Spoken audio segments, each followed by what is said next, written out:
Gandang umaga po sa inyong lahat na ating mga kababayan sa Baler, Aurora. At magandang umaga po sa lahat ng ating mga kapwa Pilipino sa buong Luzon, Visayas at Mindanao. Ito po ang inyong lingkod, God's servant, Bishop James Lopez, at tayo po ay nagpapasalamat sa Diyos at tayo ay dinala niya ng ligtas sa Baler, Aurora para tayo magkatak ng isang evangelistic service at pinubay ni Lord lahat ng ating pangailangan para magawa po natin ang gawain ito sa umaga ito. At lahat po ng ating kababayan sa Baler, Aurora at sa buong Pilipinas, kayo po ay akin pong inaanyayahan na makinig sa oras na ito ng mabuting balita, the good news of your salvation, our salvation. At tayo po ay lalapit mamaya sa ating Diyos para sa kaligtasan ng ating mga buhay o ng ating mga kaluluwa espiritu, salvation of our souls. So to begin with, let me ask you this question. Paano po kung lahat ng bagay sa mundong ito na gusto nyo ay nasa sa inyo na, pero nakakaranas pa rin kayo, nakakaramdam pa rin kayo ng emptiness o parang may kulang sa inyong mga buhay at para bagang ang buhay nyo ay meaningless, walang direksyon. What if you got everything you wanted in this world and still you feel empty inside? Nasa sa'yo na yung lahat ng pera na gusto mo, lahat ng klase ng sex naranasan mo na, lahat ng kayamanan nasa iyo na, all the power, all the fame, kapangyarihan, katanyagan nasa sa'yo na, bahay, lupa, magandang trabaho, a lot of pleasure, a lot of success, lahat ng klase ng alak, lahat ng klase ng bisyo, natikman mo na, naranasan mo na, at kaya everything that the world has to offer ay naranasan mo na, natanggap mo na, and yet you still feel emptiness in your mind or in your heart or in your life. At ang pakiramdam mo ay ang buhay mo ay meaningless, empty, without direction. So yan po ang bibigyang liwanag o bibigyang diin o ituturo ngayon ng inyong lingkod para sa ating evangelistic service dito po sa magandang probinsya ng Aurora. Alright? So, what if you got everything in this world and still you feel empty or your life seems meaningless without any direction at all?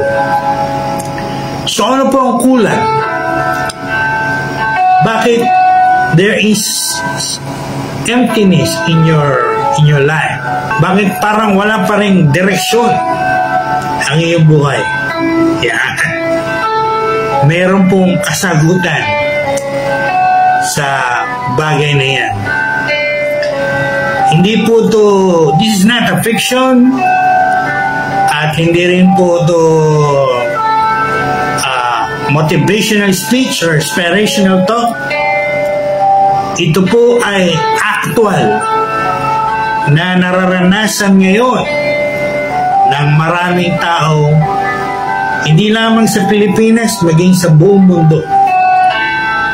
Lahat na ng bagay na may bibigay ng sanlibutan ng mundo ay natanggap na nila o nararanasan nila, and yet nakakaranas pa rin po sila ng emptiness o parang merong kulang sa buhay nila, parang meron silang hinahanap na hindi nila maintindihan o hindi nila alam, at ang buhay nila ay parang walang direksyon, without meaning, full of emptiness.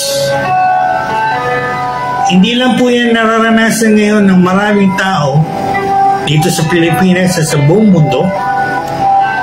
Yan din po ay naranasan ng kilalang personalidad sa banal na kasulatan ni King Solomon. Alam po natin lahat ang buhay ni King Solomon. Natikman niya, naranasan niya lahat ng maibibigay ng mundo ng panahon niya. Bilang hari, naranasan niya po, natikman niya, ika nga, lahat ng klase ng sex. Sapagkat alam po natin yung istorya ni King Solomon. At hindi lang sex, naranasan niya rin po maging mayaman, maging tanyag, maging pinaka makapangyarihan sa kanyang lugar, sa kanyang lupain, sapagkat siya po'y hari. He experienced, he tasted everything under the sun. Ika ng nakasulat sa Ecclesiastes na kanyang sinulat mismo.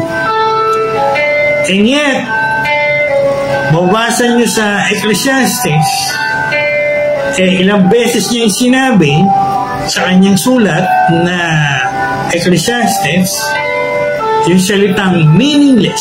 All is meaningless. All is vanity. Lahat ay walang kabuluhan. So, mag-iisip tayo, no? Bakit ganun ang pananalita ni King Solomon? Naranasan niya lahat. Sex, pera, kayamanan, kapangyarihan, katanyagan, karunungan, success, magagandang bahay, palasyo, at marami pang iba. And yet, at the end of his life, isa lang ang kanyang masasabi o nasasabi. All is meaningless. All is vanity. All is emptiness. So, yan po ay naranasan ni King Solomon. At kaya po na sinabi kanina, nararanasan din ng maraming tao sa buong Pilipinas at sa buong mundo ngayon. They experience many or all things that the world has to offer, and yet they still feel emptiness deep inside, and their life seems to be meaningless, without meaning, without direction. So you might ask, maaaring itanong nyo, bakit po ganon? Bakit naranasan ni King Solomon yun? At bakit nararanasan ng maraming tao yan ngayon? Well, isa lang po ang sagot na sinasabi ng banal na kasulatan patungkol sa bagay na yan. At yan po ang aking papaksain sa umaga ito sa ating evangelistic service sa magandang probinsya ito ng Aurora. And I entitled this evangelistic message. Pamagat po ng mensaheng ito ay Life without God is empty and meaningless. Ang buhay po na hiwalay sa Diyos, walang Diyos, ay empty, walang laman, at meaningless, walang kahulugan. At ang sagot po dyan kung bakit yan ang naranasan ni King Solomon at yan ang nararanasan ng maraming tao sa ngayon, kaya ngayon iba naririnig natin, nababalitaan natin sila po ay nagsisuicide sapagkat their life empty, meaningless, miserable, without God, without Christ.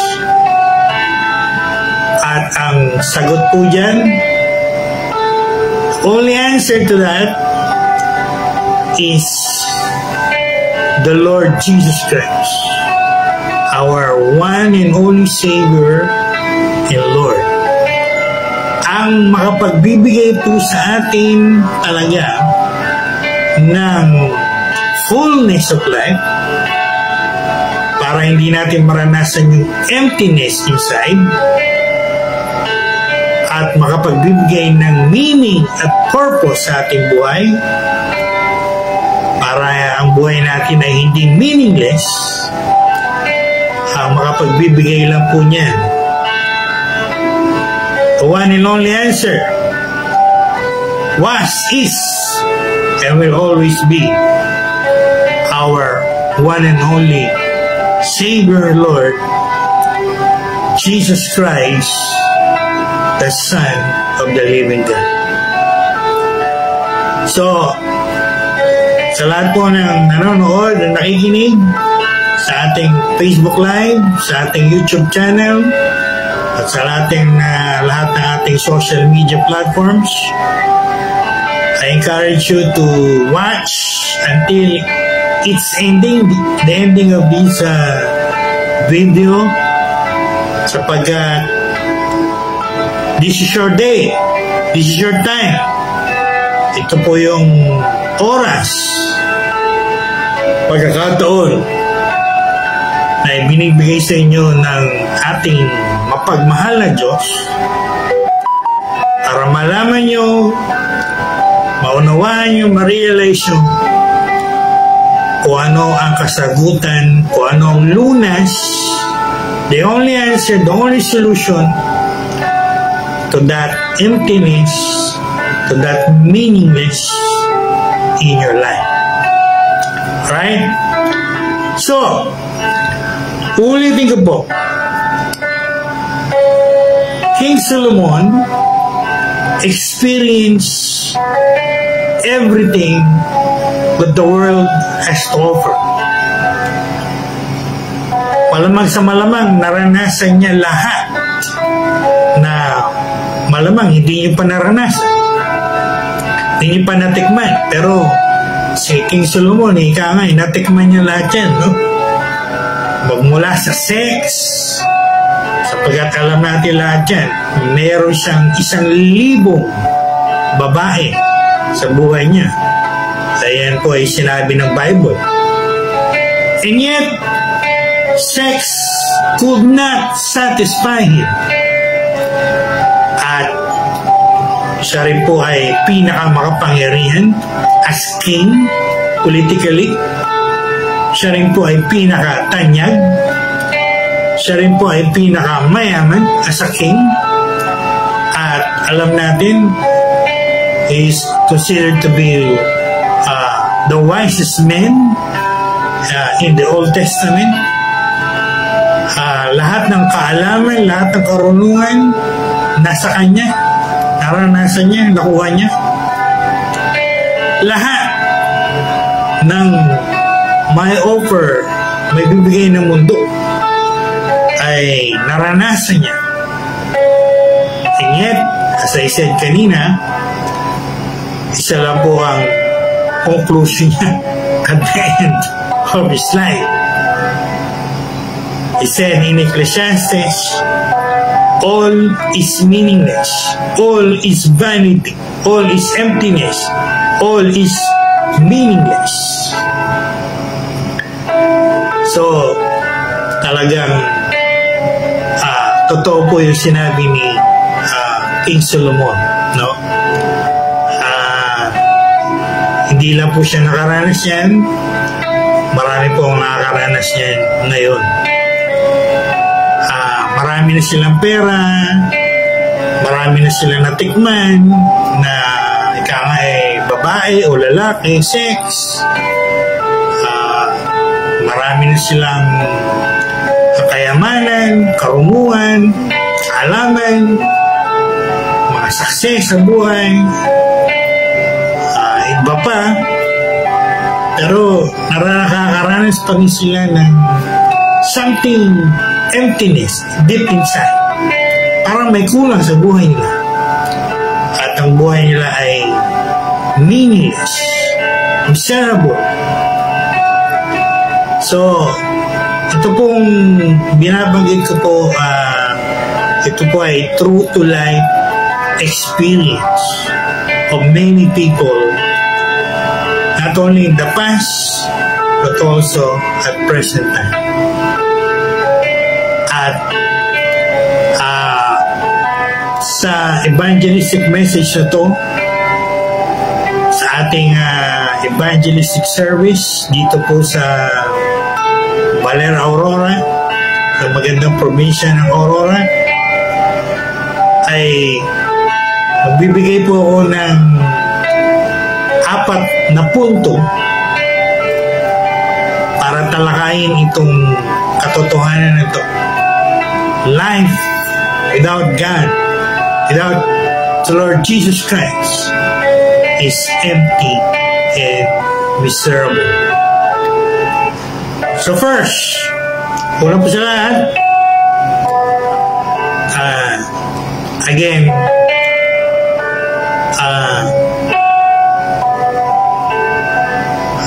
ano man po ang makuha natin, maranasan o matikman natin, ika nga nila sa mundong ito,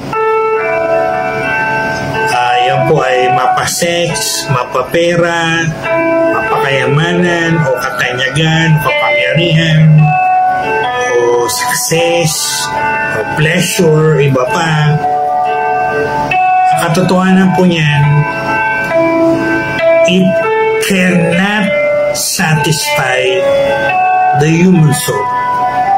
It cannot satisfy. For example, sex. The more you experience sex, the more you wanted to experience it more. Kaya po yung mga tinatawag natin mga playboy, mga playgirl,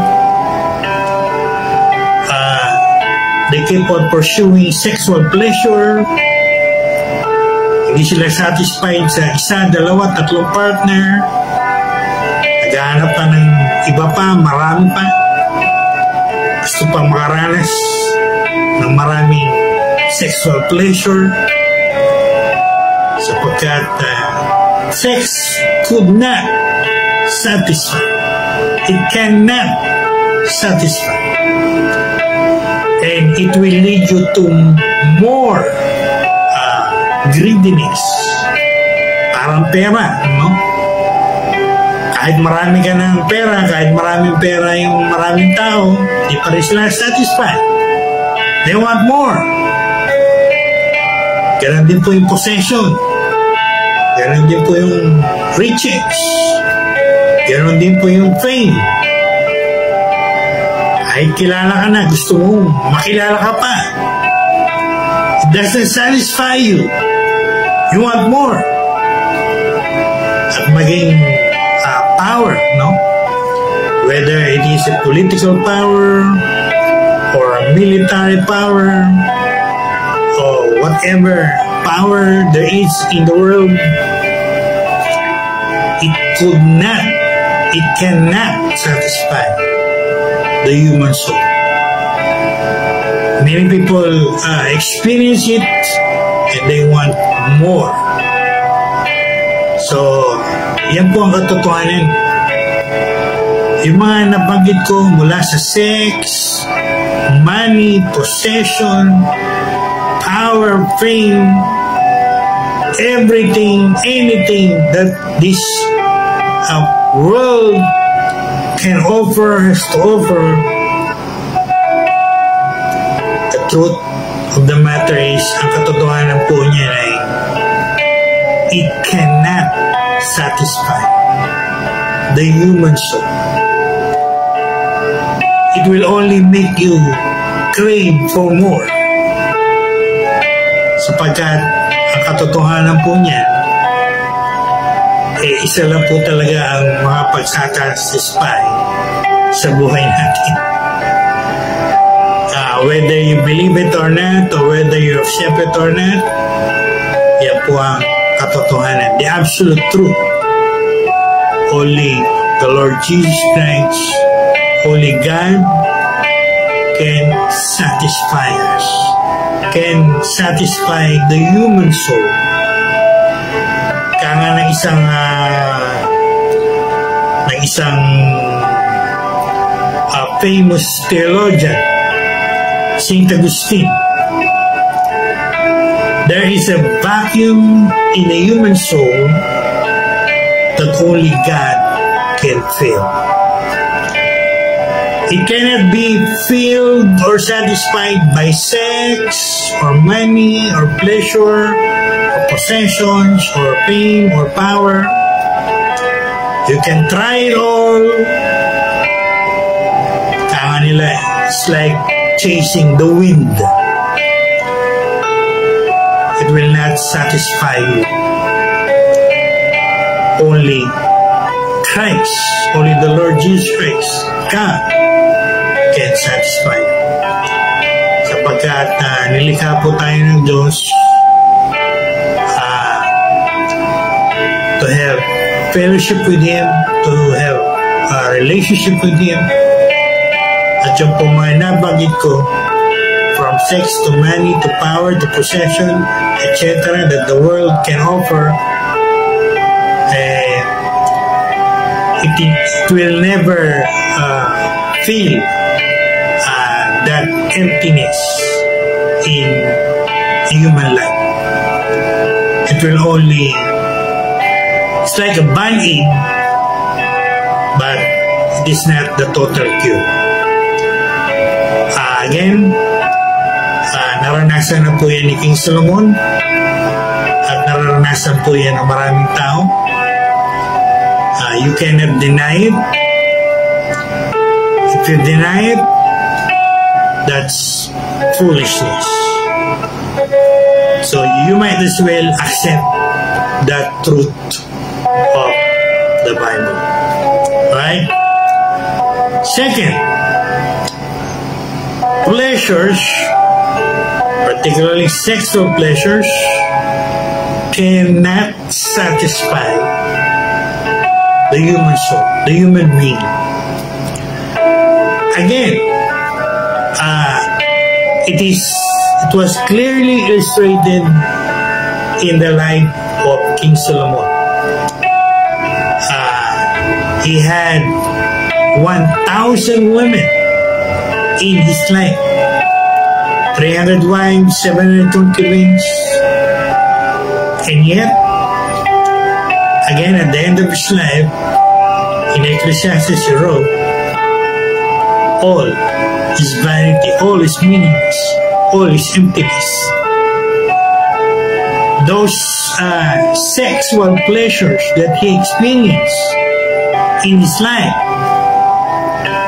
did not satisfy him, did not fill the emptiness in his life, did not give meaning to his life. Kahit marami po siyang babae na natikman, ika nga, no? 1,000. Pero, bago siya mamatay, isa lang po ang masasabi niya.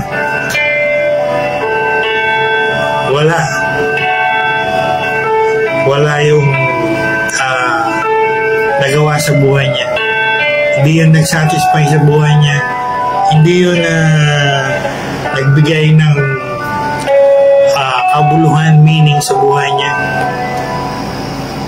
So, again, katotohanan po yan ng Bible. That is the absolute truth of the Word of God. Hindi nyo na kinakailangang ma-experience that yourself to conclude that it will never satisfy you. It will never fill the gap inside of you. It will never give meaning to your life. You don't have to try it and experience it and see it for yourself. Naranasan na po yan ni King Solomon. Naranasan na po yan ng maraming tao na naging tunay na mga Christians, like St. Augustine and other Christians in the history of Christianity. Only the Lord Jesus Christ, only God, can satisfy us, our human longing inside, that emptiness, that vacuum inside of you. Only Him can give meaning, purpose to our life. And the third point is death. King Solomon discussed death, or wrote about death in Ecclesiastes. Sinulat po ni King Solomon sa Ecclesiastes yung tungkol sa kamatayan.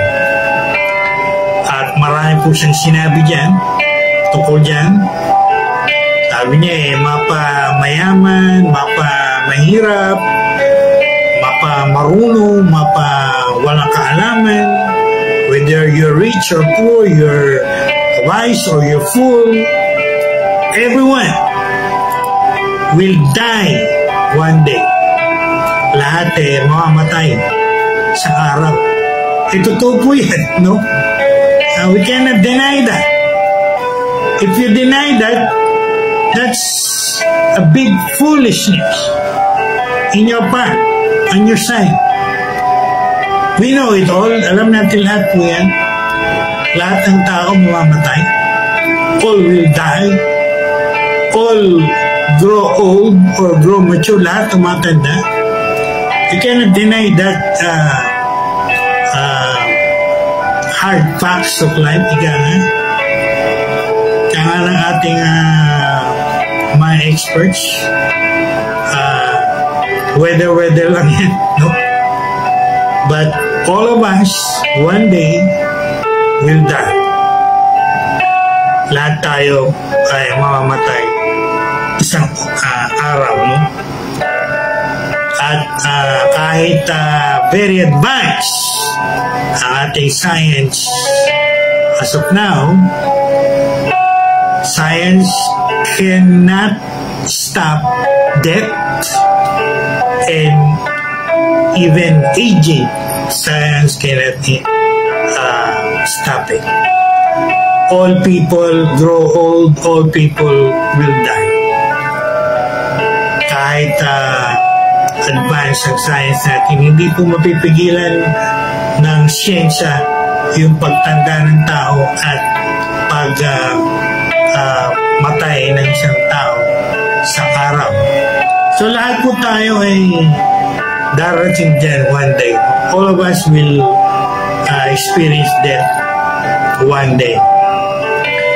But the big question, ang malaking katanungan sa atin sa umaga ito, where we will go when we die? Where we're gonna spend our eternal existence in the afterlife, after we die? In heaven or in hell? Yan po malaking katanungan, ano? Pag namatay tayo, pag lumisan tayo sa mundong ito, saan tayo pupunta? Sa langit o sa impyerno? Yan ang malaking katanungan na dapat nating iniisip. Hindi yung puro kalayawan, puro kamunduhan, puro kaperahan, at puro mga material lang ang iniisip nyo. No? You're thinking nothing but pleasures, money, possessions, sex. And you're not even thinking about where you're gonna go when you die. Where you're gonna spend your eternity when you die. Is it in heaven or is it in hell? Well, wala pong middle ground. There is no middle ground. There is no purgatory according to the Bible. Purgatory is only a man-made doctrine. Gawa-gawa lang po yan ng mga tao. Yung purgatorio. Dalawang lugar lang ang pinupuntahan ng mga namamatay. There are only two places where the dead goes. And that is in heaven or in hell. And the question is, how about you? When you die, where are you gonna go? Ikaw, na nanonood ngayon, pag ikaw ay namatay, sa palagay mo, saka pupunta? Sa langit o sa impyerno? Marami po tao ngayon, iniisip nila, sa langit sila papunta. When in reality, sa katotohanan, hindi sila sa langit pupunta. They are on the way to hell. They are going to hell. They are hell-bound, not heaven-bound. So marami tao po ganyan ngayon. Deceived, deluded. Kala nila sa langit sila pupunta. Yung pala, sa impyerno sila papunta. Ano po ang sinasabi ng Bible tungkol dyan? What the Bible says about it? Isa lang po ang sinasabi ng Bible. If you have not yet received and believed in the Lord Jesus Christ as your Savior and Lord, you are going to hell. Isa lang po sinasabi ng Bible, kung hindi nyo pa natatanggap at pinasampalatayanan ng Panginoong Hesus sa buhay nyo bilang tagapagligtas at Panginoon, hindi po kayo sa langit pupunta. Papunta po kayo ng impyerno. Yan po ang katotohanan. I'm telling you the truth. The truth of the Bible. At sinasabi ko po ay katotohanan ng Biblia. Hindi gawa-gawa lamang o doktrina lamang ng mga tao. Only those who believe in the Lord Jesus Christ and receive Him as their Savior and Lord, only those who repent of their sins will go to heaven. Ang mga tunay na nagsisi sa kanilang mga kasalanan, ang mga tunay na tumanggap at sumampalataya sa Panginoong Hesus bilang kanilang Panginoon tagapagligtas, sumusunod sa Kanya, sila lang po ang tunay na pupunta sa langit. Yan po ang sinasabi ng Bible. So, mag-isip po kayo, no? Think about it. Especially right now. And last point in our discussion this morning, or in this gospel message, only God, only the Lord Jesus Christ can give meaning to our life. He alone can fill that emptiness in our life. Ang katotohanan po talaga ang Diyos lang, ang Panginoong Hesus lang ang makapagbibigay sa atin ng meaning, kahulugan sa buhay natin. Si Lord lang ang makapagbibigay ng fullness, solusyon sa kakulangan, sa emptiness sa buhay natin, no?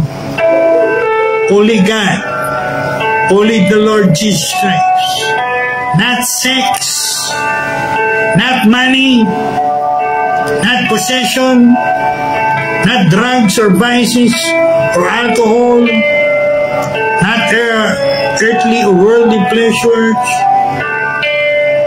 not fame, not power, no one, nothing in this world except God, the Lord Jesus Christ. Sex cannot satisfy you. Believe me, whether you believe it or not, that's the truth. The more you experience it, the more you look for it, the more you are greedy for it, and it will never satisfy you. You will only ask and look for more, but it will never satisfy you.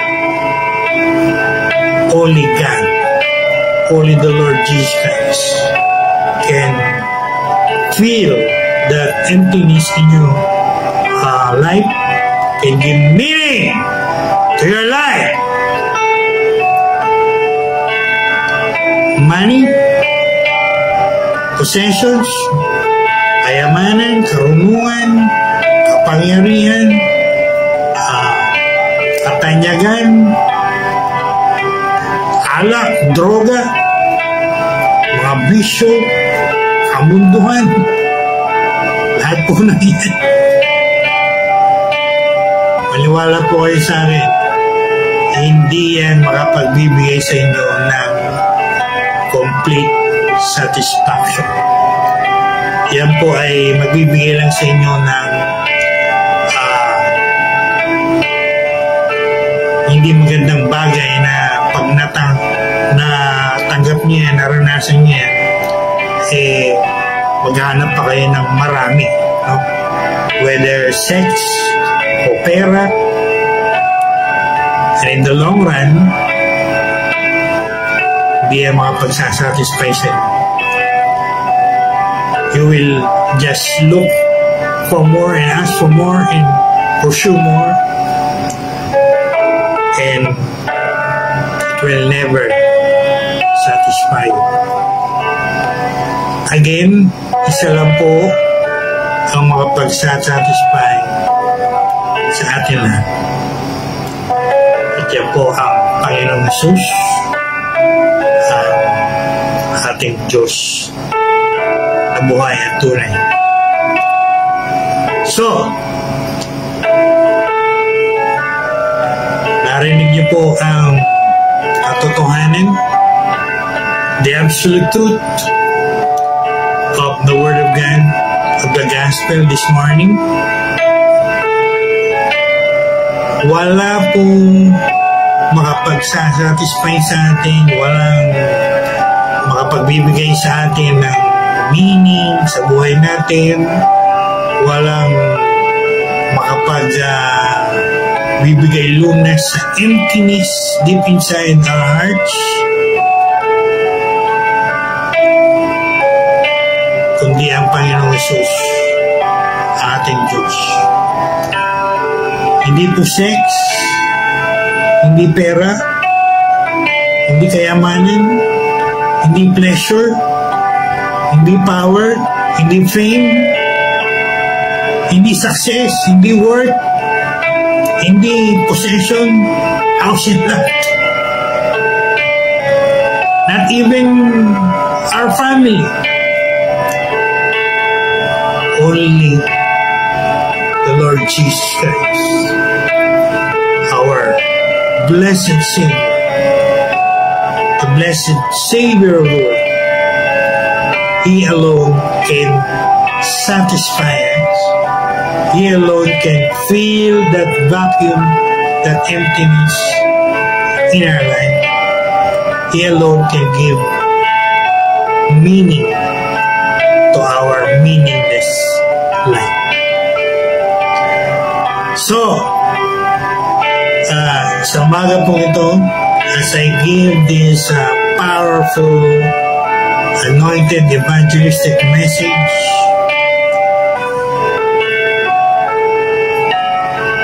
let me end with what we call the Roman road presentation of the gospel. Una, all have sinned.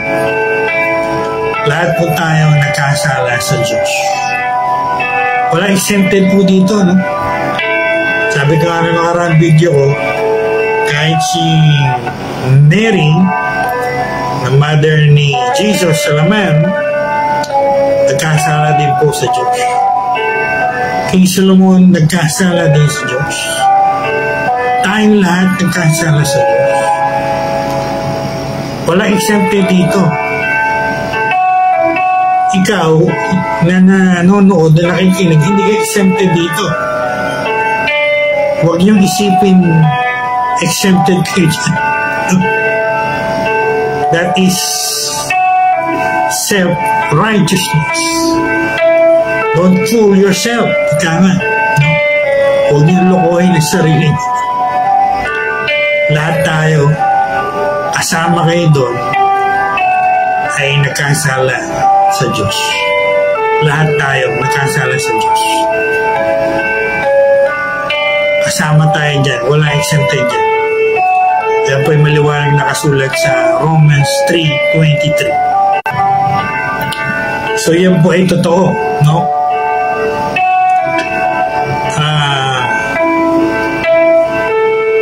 All have sinned and come short of the glory of God. You can read that. Second, the wages of sin is death. Kabayaran po ng ating kasalanan sa Diyos ay kamatayan. Death! Kamatayan! Mabigat po yan. Hindi po imprisonment, kundi death. Eternal separation from God in hell. Yan po yung sinabi ko kanina. All have sinned. And because all have sinned, they are going to hell. Many are going to hell. Dahil sila ay nagkasala sa Diyos, hindi pa saved, they are on the way to hell. Not to heaven, but to hell. At hindi gusto ng Diyos na mapunta tayo sa hell. It's not God's will for us to go to hell. And so, He sent His only begotten Son, the Lord Jesus Christ. Pinadala niya kanyang kaisa-isang anak, ang Panginoong Hesus. Nagkatawang tao, Diyos na nagkatawang tao. Hindi tao lang, Diyos na nagkatawang tao. Namatay sa krus. He died for our sins. Namatay sa krus dahil sa ating mga kasalanan. Inilibing, He was buried. But on the third day, God raised Him from the dead. He is alive. Tapos mamatay ng Panginoong Jesus dahil sa ating mga kasalanan. Siya po inilibing. Pero ikatlong araw, binuhay siya muli ng Diyos mula sa mga patay. Kaya po si Jesus ay buhay, magpakailanman. At siya po ang nagliligtas at magliligtas sa iyong kasalanan. Kung siya po ay tatanggapin nyo, sasampalatayanan nyo bilang inyong tagapagligtas sa umaga nito. At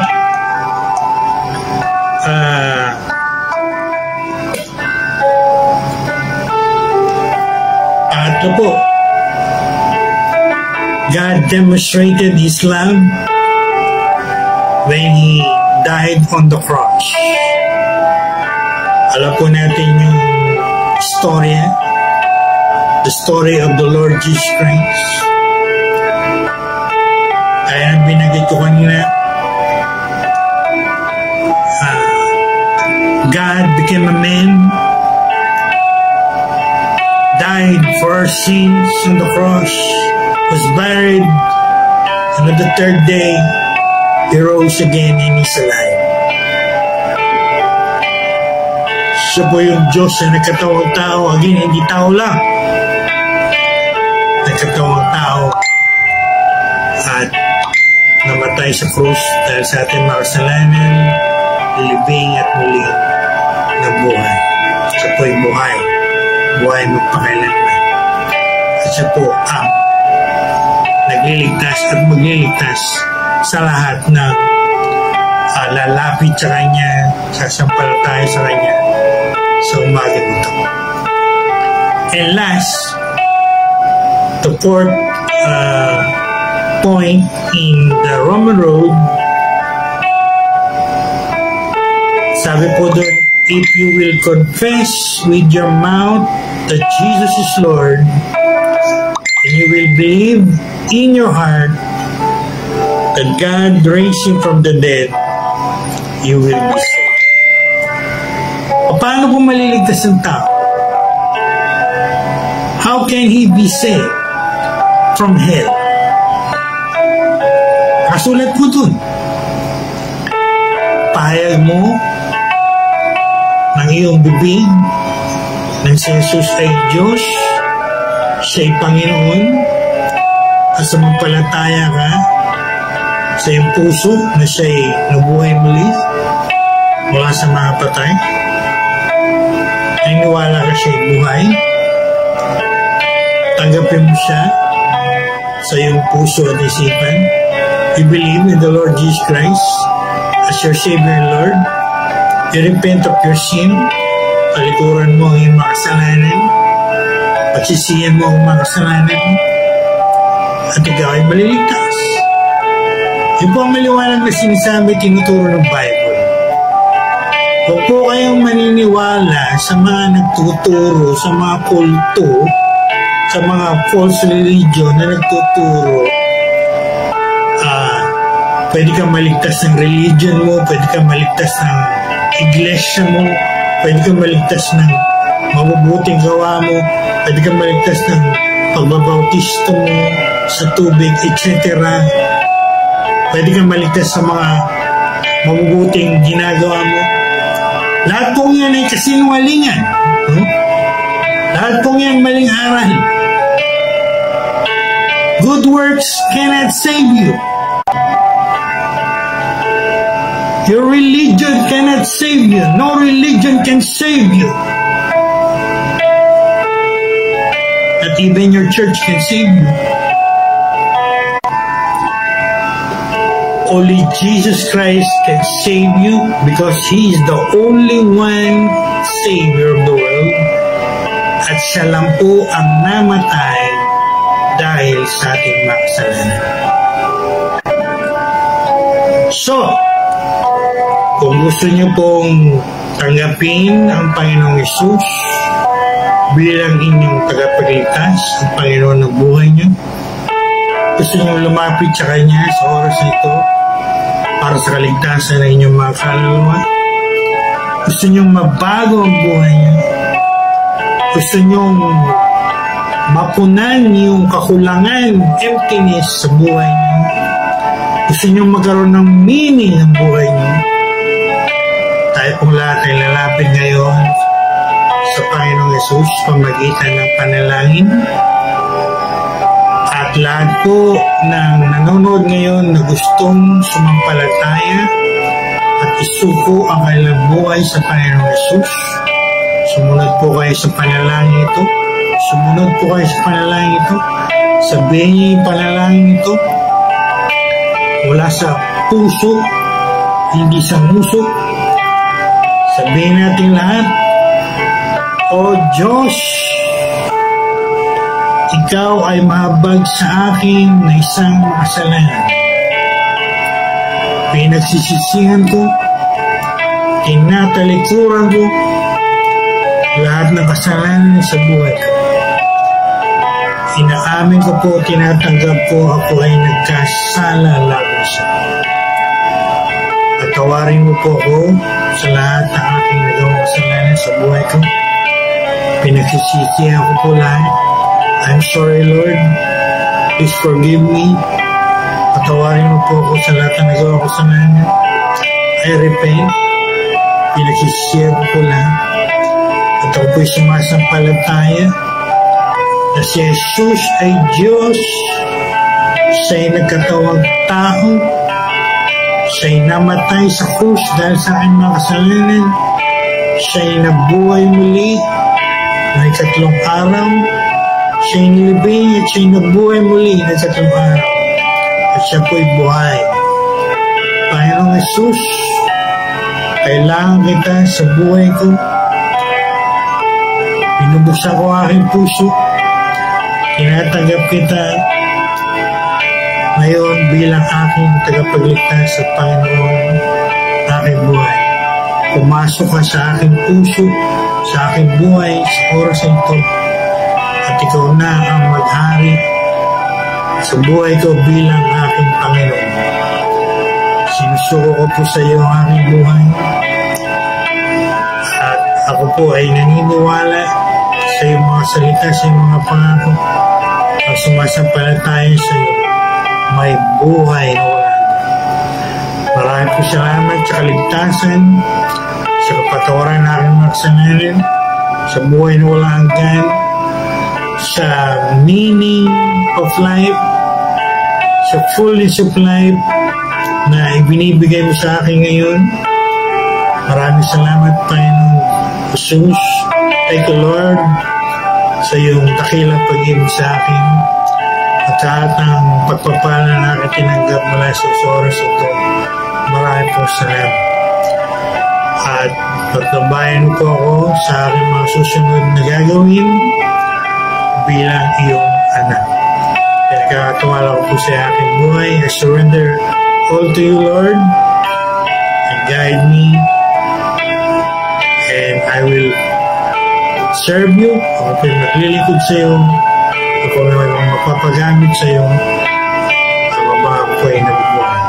Ito po ang aking dalangin na may pananampalataya sa pangalan ng aking Panginoong Jesus, at Panginoon na tagapagligtas, ang anak ng Diyos. Amen and amen. Congratulations! Sa lahat po ng mga tunay na tumanggap at sumampalataya sa Panginoong Jesus, sumunod sa panalangin yan, wala sa puso at hindi sa muso, I want to congratulate all of you.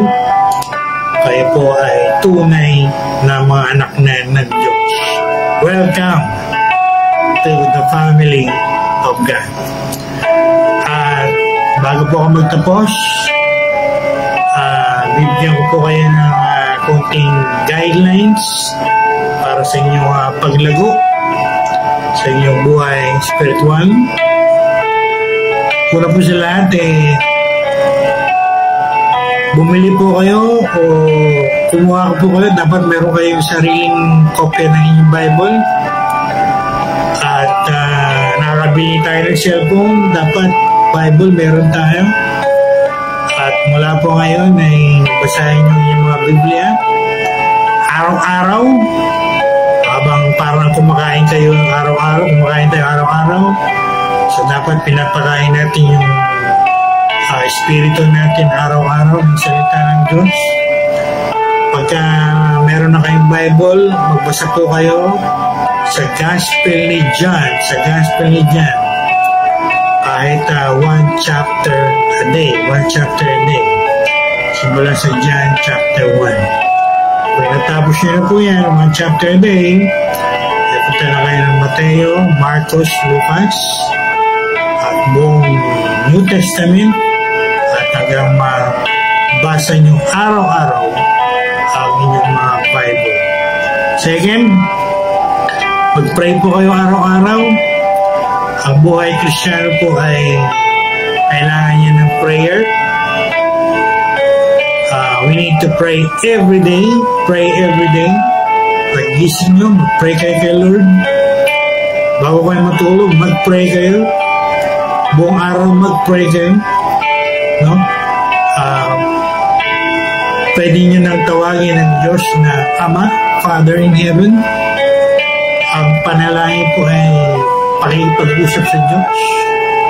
Para kayo nakikipag-usap sa isang persona na hindi nyo nakikita, pero tunay, real. So you talk to God in prayer every day para po kayo lumago sa inyong buhay spiritual. Third, maghanap po kayo ng Christian church, born again Christian church na malapit sa lugar nyo kung saan kayo nakatira, at umattend po kayo sa Christian church, born again Christian church every Sunday. Mahalaga po yung church sa inyong paglagong spiritual.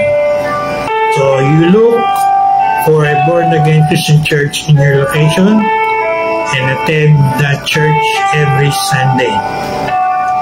And lastly, share niyo po yung inyong experience, yung inyong pagtanggap sa Panginoong Jesus, paglapit sa Panginoong Jesus, how the Lord Jesus is giving you meaning, purpose in life. Share niyo po yan sa mga ibang tao, sa inyong family, sa inyong friends. And please send me a message in my messenger, in our Facebook group, in our YouTube channel, and all of our social media platforms. Tell me how the Lord touched you when you pray the sinner's prayer, when you pray the prayer kanina, and when you heard the gospel that I shared kanina. Alright? Thanks to all who watch and who are watching, and God bless you richly in Jesus' mighty name.